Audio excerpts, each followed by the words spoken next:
Welcome back. You're watching Newsx. My name is Vineet. Well, China has decided to escalate the ongoing trade war with the Americans after Donald Trump increased tariffs on China to 145%. China has hiked its tariffs on the United States to 125%. China has also moved the WTO against the United States, and Trump, with Xi Jinping reaching out to the Europe Union to unite against what he calls American bullying. Xi Jinping, in his first reaction since the US slapped tariffs, has said that China won't budge as he met with Spanish Prime Minister Pedro Sanchez. India, on the other hand, has also made a comment, and Commerce Minister Piyush Goyal has said that India won't be negotiating on gunpoint. So what is next in this all-out trade war between China and the United States? Who is going to be the victor? Could it be India? Well, that's exactly what we are going to discuss in the next half an hour. Joining us on the show is Dr. Satoru Nagao, Fellow, Hudson Institute. He's joining us from Tokyo. Mr. Pathakrit Pine, Foreign Affairs Expert, with us on the show as well. Dr. Jayajit Bhattacharya is with us on the program as well. Dr. Sharat Kohli, Senior Economist, joins us on the show as well. And last but by no means the least, Mr. Sirish Korada, Managing Director and CEO of Binds Consulting, also with us on the program as well. Dr. Kohli, what do you call this? 145, 125? Are these random numbers, or do you think there is any method to this madness? To me, it seems that these are obviously not intentional. Donald Trump seems to be pulling this out of a hat and imposing it on China. What do you make of this? And is this something which is going to last, or do you think this is a result of, a pure egos flashing? Good evening, Vineet. Good evening to panelists and viewers. I think this is a case of tit for tat. The numbers defy all rationality, because 145% means any item landing in America or in China in America for that matter, for $100 is going to cost you about $250. It doesn't make any sense. This is like you fire one rocket, I fire one missile, and you have a gun X, I have a gun Y, and this is definitely, in other words, if I put it down in simple terms, Beneath, it means that stop the trade, because you cannot do the trade with these tariffs. So the unsaid message is, we don't want to trade with you. You don't trade with us. We don't want to trade with you. That's the unsaid message, because trade cannot happen with these tariffs. I am very sure about that. I think both the countries are going to be losers, and here's why. America would lose because you've traveled to US many times. I've traveled many times. Go to any store, put your hand, close your eyes, put your hand on any item, just randomly, and you will find it's got a Chinese connection. Either it's made in China, or China has got something or the other to do with that item. So how is US going to manage without that $440 billion worth of import, which it was doing from China? And I think Trump administration has forgotten that this supply chain has been built over so many years now. This is the new global order. And you know what perplexes me is, Vineet, that it's not that US is not a global economy. If President Trump thinks that the supply chains should come back to the US, the factories should be in US, but I think structurally, economies have evolved like that. Today, US has got brands like Google, Meta, let's go to the brick and mortar model, McDonald's, Pizza Hut, Amazon is there. These are Coca-Cola, Pepsi. These are global brands. You go to whichever part of the world, except Moon and Venus, probably you'll find these brands everywhere. So how can US think that we are being isolated and we are being ripped off, as I'm putting in inverted commas, as President Trump keeps using that word? We are being ripped off over. So in fact, the other countries can say the same. If I've got a Coca-Cola here, I've got a Pepsi here. I just did a show about an hour back on a platform. We were discussing about Coca-Cola trying to make a comeback and trying to dethrone Pepsi and Coke. It's not an easy task. And what about Pizza Hut? What about McDonald's? Aren't the other countries being ripped off as well then? I really don't know where that thinking of ripped off is coming from. But what I'm definitely sure is that this is going to harm both the countries. As for China, China, I know factories in Guangdong, in Shanghai. I've been around those places. There are factories beneath which only and only work for US. Only work for US. Take for example Tesla. It is supplying around the world. They've got a factory. His dearest friend Elon Musk is worried. How are these cars going to land back in America with 145% duty? It was 124, 25, and because of the fentanyl drug smuggling, I think another 20% has been slapped. So it makes it 145. Unrealistic, absolutely. So China, those factories will probably have to find ways and means to survive in future. It'll have to look for alternate markets. I'm told, I don't know how far that's true, that warehouses are full of goods which were in the pipeline to be exported to America, and they're stuck there. So obviously China will have to look for a dumping ground. We'll have to probably look to see that these goods are put to use, and what happens to factories, what happens to workers, what happens to those jobs. Well, all in all, this is a clear recipe. Two of the world's largest economies engaged in a trade war. The economy's GDP adds together to about $50 trillion. Engaged in a trade war is a recipe for recession. It's a recipe for disaster. This will disrupt the entire global supply chain altogether. It will realign the equations around the world. And I would regret to say that, and I'm very hesitant in saying that, but I would still say that this can spiral into a geopolitical conflict, because economic distress by one country on the other, when people lose jobs because of somebody else and the factories close down because of somebody else, this can be a seed which can probably be cultivated for a geopolitical conflict. So that's my fear. As far as India is concerned, yes, if Chinese goods land there at 145% or do not land there altogether, well, US can't set up factories overnight. Either factories can be set up probably tomorrow night, and everything from toys to plastics to apparels to food products to machinery to every electronics, everything start getting manufactured in Chicago, Texas, Houston, California, wherever. Well, I'm fine with that. The decision is good enough, but that's not the case. How is US going to manage without these products? I think it's an absolute recipe for disaster. Right. And US will be doing more harm on itself than on China. If you ask me, relatively speaking, that which of the two countries will suffer the most, I have a feeling US will suffer the most between the two countries, Vinny. You're absolutely right. Sirish, there is a dictum by Napoleon which says something like, never interrupt your enemy when he's making a mistake. That's exactly what was expected of China when the Americans announced these tariffs. But now the rationale and the way in which Donald Trump is pushing through these tariffs seems to be a little inane and a little impetuous. You can imagine, $20 is what the Americans pay per hour as per the standards of labor in that particular country. And, a factory worker who works in an Apple factory in China makes about $18 a day for a day's work. How is this comparison likely to end up making American companies suffer and America suffer as well, Sirish? So thanks, Vineet, for having me on your show, and a big hello to all the panelists as well as your lovely audience. I'll start by acknowledging what Dr. Kohli said. I think everything he said is absolutely completely logical, and completely agree with him. But to your question, Vineet, the only thing I'd say is, let's take a step back and understand what is this and why is this happening, right? Is this policy? See, we've always had recessions based on corporate earnings, pandemics, wars, etc. This is like a policy-induced sort of recession, right? Or policy-induced chaos, as we can call it, right? But what is the objective here? Is it a pure arm wrestle? Is it Trump trying to, get into his negotiation and end up with a trade negotiation which kind of finds middle ground? And this is him applying his leverage? Or is it long and beaten, economic warfare, which kind of brings both parties down, and then as they say, the dust will settle, and we get to know what happens.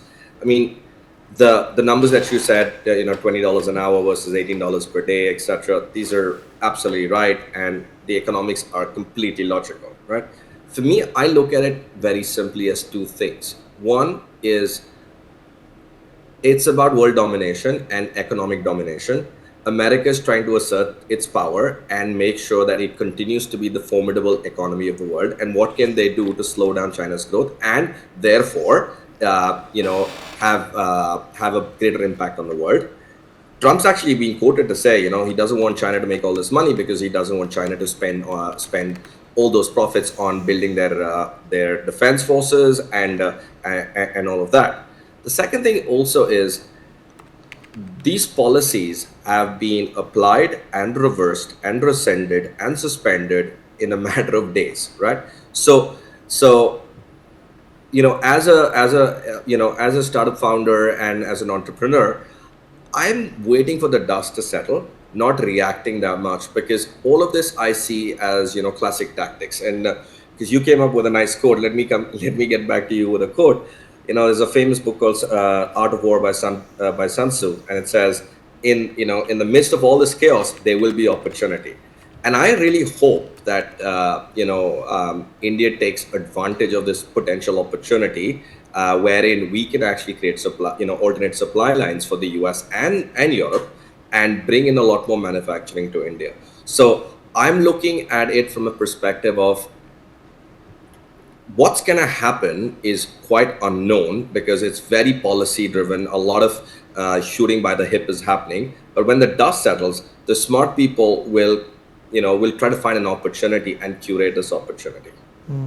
You're absolutely right, Jarish. Dr. Bhattacharya, if an iPhone is made in the United States, it's going to cost around 4 lakh rupees for me and you to purchase it. That is not a scenario that Donald Trump wants. And do you think this very abrupt and snappy decision, to pause these tariffs for 90 days also goes on to indicate and show you at a very profound level that this was not really thought through? It was under the umbrella of making America great again, which is, the MAGA verse is what they're beginning to call it. But the fact of the matter is, this is not practical. This is not something that any other president could think of or could implement in the past. Clearly, it has not been thought through. Clearly, there is a challenge in everything that's being done right now. I think my previous two speakers were talking about the uncertainty that it's causing, which is leading to pileup of goods in inventories, which is leading to entrepreneurs and large businesses not making any further investments, either within US or outside of US, because every supply chain are deeply interlinked. Any disruption will lead to what's typically called the whiplash effect, which amplifies the disruption. And hence, it's really causing a jam in terms of trade globally, not just within US, but globally. It's interesting to note that every 100 years, US comes out with a policy of a widespread tariff regime, which then leads to depression. So this happened in 1828, it happened in 1930, now it's happening in 2025. So it seems to be a pattern that every 100 years, US comes out with these harebrained ideas and then tries to rectify it by lecturing the world for the next 100 years of what are the benefits of free trade. So it's quite ironic and interesting to see what's getting unfolded. Clearly, the loser will be US, as Dr. Kohli also mentioned, because it's the consumer base which will get impacted. There will be a reduction in demand. But Dr. Bhattacharya, why do we only see it? What about the high-profile Ivy League economic advisors around Donald Trump? Has their role just been reduced to sycophancy? No, they did see it in Trump 1 regime. Now, what has happened in Trump 2 regime is that such people who see through the policies have been removed. So if you see, the only criteria for holding an office under the Trump regime is unquestioned loyalty to Trump's policies, to the extent that the world's richest person and probably one of the smarter people around, which is Elon Musk, also being cancelled out within the Trump regime. There are clearly reports which shows what Elon Musk's views are. He has gone public about his views, calling out the economics being adopted as being sham and not based on any reality. And he has called out the principal economic advisor to the Trump administration, saying he's a fraud. And there has been a lot that has flown under the bridge. And the Trump administration has come back calling it, boys will be boys kind of a statement. So clearly, we don't have the kind of intellectual power needed to run the most powerful nation in the world in their administration. So it's a moment of crisis in that sense, because if you don't have the right people to run such a powerful nation, that power is going to get unleashed and do a significant amount of damage. And that's really what we are seeing right now. There is significant damage happening in trade. And once you've got damage in trade, it will lead to damage in terms of actual kinetic conflicts being panned out. So we are going through a really uncertain and dangerous phase for the reasons that you just mentioned. All right. Dr. Nagao, like Dr. Kohli also said, it's impossible to walk through an aisle in a convenient or a grocery store in America and not find something which is not made in China. I lived there, I grew up there, I went to college there, and I understand how deeply embedded Chinese products are in the day-to-day lives of the Americans.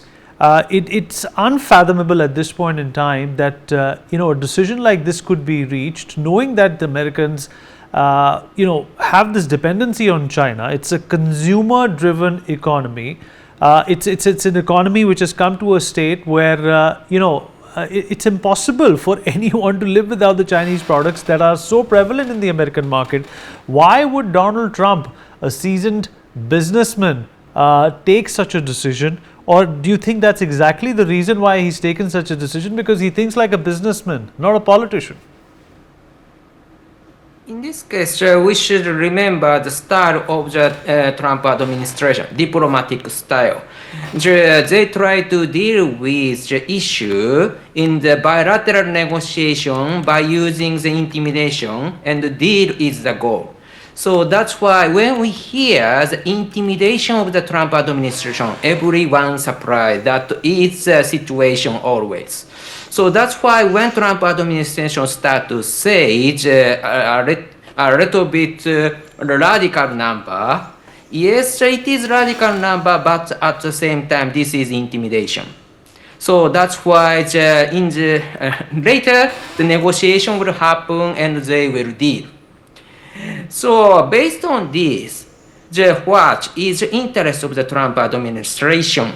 There are three types of the tariff Trump is imposing now. First is, of course, against China, 145%. This case, when we check the process, every time the tariff against China is increasing, this means that this is not the negotiable tariff. Most part is not negotiable tariff. So that's why this is a tool of the strategic competition. How to win the competition with China is matter in this case. But at the same time, 145% is a little bit too high. So in the short-term periods, America will seek one kind of the ceasefire of the trade war, and it will reduce. But in the long run, steadily, it will increase to win the competition. Second type is other country.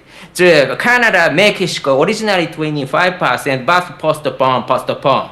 So against the other country, postpone again 90 days and only 10%. 10% is big, but compared with China, compared with the original number, this is not big.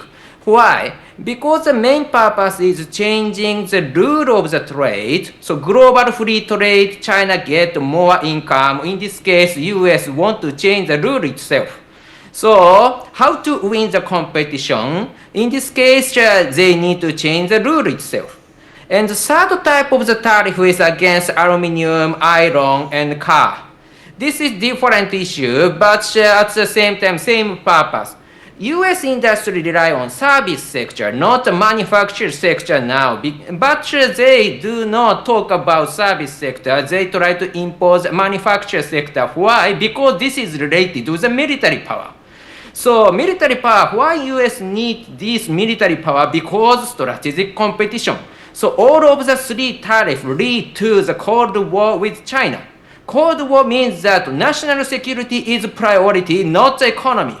So that's why this is age of the strategic competition, age of the national security, and age of the Cold War, I believe.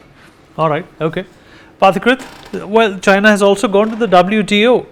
I can remember a time when a number of countries went to the WTO complaining against China and the unfair practices it has used when it comes to trade and business associations throughout the world. Do you think that this pattern has come a full circle to face China? Look, China has been a master of deceit and dumping. So I don't care if actually they suffer a little bit for all the practices they have done all this time. Let them go to WTO. The problem is who told China to depend on the American market. At the end of the day, it's the Americans and their market. They can impose a tariff. It may not sustain. If it is not sustainable, the Americans will suffer and Trump will be kicked out. But the question is this: I am not one of those who will come and say I know more than what Trump is doing. We are concerned too much about the splash. Or maybe he is looking for a fundamental transformation. The only problem is, if he is trying to bring manufacturing back to United States, then he has to first think about why manufacturing went out of United States.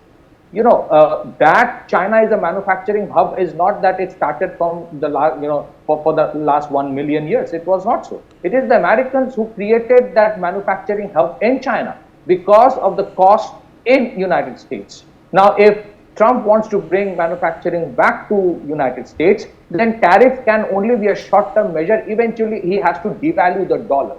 So it is not that if Trump had not come and Kamala Harris would have become the president, the American fancy life would have continued for the next 1 century. It's not, because that quality of life based on a very hollow edifice of a super valued dollar would have crumbled sometime or the other. That is the whole issue. Okay. And that is where the question comes, whether he is willing to devalue the dollar or not. In this whole midst of thing, yes, it is true. Perhaps Trump is trying to do what was done to Soviet Union. The only reason China did not disintegrate like Soviet Union is because of the Chinese gave that purchasing power, the lifestyle to the Chinese people. And today, it's pretty much possible that Chinese will try to disrupt this fancy run that Trump is trying to have by some kind of a problem in Taiwan or somewhere else. So the possibility of another conflict cannot be ruled out. But to cut the long story short, the real problem is this.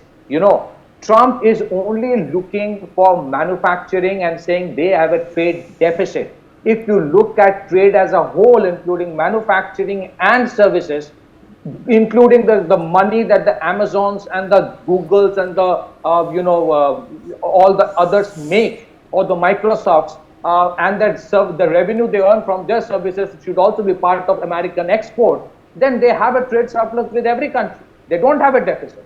So ultimately, manufacturing went away. America became a services-oriented economy, which was again being run by the outsiders, the H-1B visa holders, because the average American is not qualified to that extent and is not willing to work hard. So fundamentally, he can, bring back manufacturing back to United States. He can dream that. That is not his fault. The only issue, can he do it only with tariff? That's the issue. You have to devalue the dollar. You have to make the American work harder. You have to make the American give up that quality of life based on that super valued, dollar. And then only you can look at that. Otherwise, I see no problem. If we think about Atmanirbhar Bharat, Trump certainly is not at fault when he talks about, bringing manufacturing back to America. It's as simple as that. And the Chinese, it is their fault that they created an export-oriented economy wholly dependent on the American economy. And we will be fools to think that we are the ones now, we would replace China. All right, and do exactly what the Chinese all right. We have a paucity of time. I want to accommodate just a couple of more voices before we wrap up. Dr. Kohli, 73% of the cell phones, smartphones in the United States come from China. 78% of the laptops that the Americans use come from China. 87% of the gaming equipment, accessories, consoles that they use come from China. How is this? How long Is this posturing, if I can call it that? I've used this word when it came to both the countries posturing against each other in a warlike situation, is something that has been used in the past. To me, this seems to be some sort of a posturing, and this will thaw. Well, I think the posturing will continue till they run out of the stock of all the items that you named, the mobile phones and the laptops. Especially the video games. Running out of the video games and all the other stuff, when they start running out of the stock, I think the posturing, and somebody is going to come to White House and tell him that, look, no, we don't have any more laptops here. Would you please remove this? So the posturing might continue. You know, I was seeing a meme on social media where somebody was sitting, there were some obese Americans, and they were seeing working hard in a factory as to how they have to work hard in the factory. I think, and the other aspect we need quickly just before you wrap up is, you know, the method of calculating the tariff. This is not tariff, 26%, 52%. These are not tariff. You are trying to equate your deficit with other countries' export. So if you, tariff is custom duty. You know, in India we call it custom duty. In US you call it tariff. So this is not, you are worried about, basically Trump's concern is the deficit that America has with other countries. Correct. How can two countries be a 0-0, you know, be on equated terms in terms of import and export in a globalized world? You cannot be on a level playing field. How can two countries import and export at the same level? My requirements are different, your requirements are different. I manufacture something else, you manufacture something else. Right, sir. I don't think the 0-0 is a realistic position. Right, sir. Right, sir. Shirish, just one last question before we let you go as well. You know, your knowledge on startups is obviously something that cannot be contested. Is this going to have an impact on Indian startups as well, according to you, if this continues? Quickly, please. Yeah, I think it's horses for courses, to be honest. I can't put everybody in the same bucket. I mean, the one school of thought says, you know, most Indian startups focus on domestic consumption. So they are going to be highly insulated. It's going to be exposure to, you know, our inflation and consumer spending and all of that. But there's also another school of thought which says, you know, in spite of the startups being insulated because the tariffs don't really apply to majority of the services firms, but the slowdown in the American economy will definitely impact, you know, the spends of the big firms as such, and discretionary spend is going to be down. As a result, you know, you could see the IT stocks, they got hammered this week, and you know, the ITPs are massively down. So the only silver lining I see is, you know, with consumer spending and economy slowdown, there could be increase in offshoring, and that's the green shoot that we can see at the moment. But all right, but we need startups. Business hates ambiguity, and we've got plenty of ambiguity right now. Well said, well said. That sums up our conversation as well, that this is creating a lot of ambiguity, which is obviously not warranted. Thank you, gentlemen, for being a part of this conversation.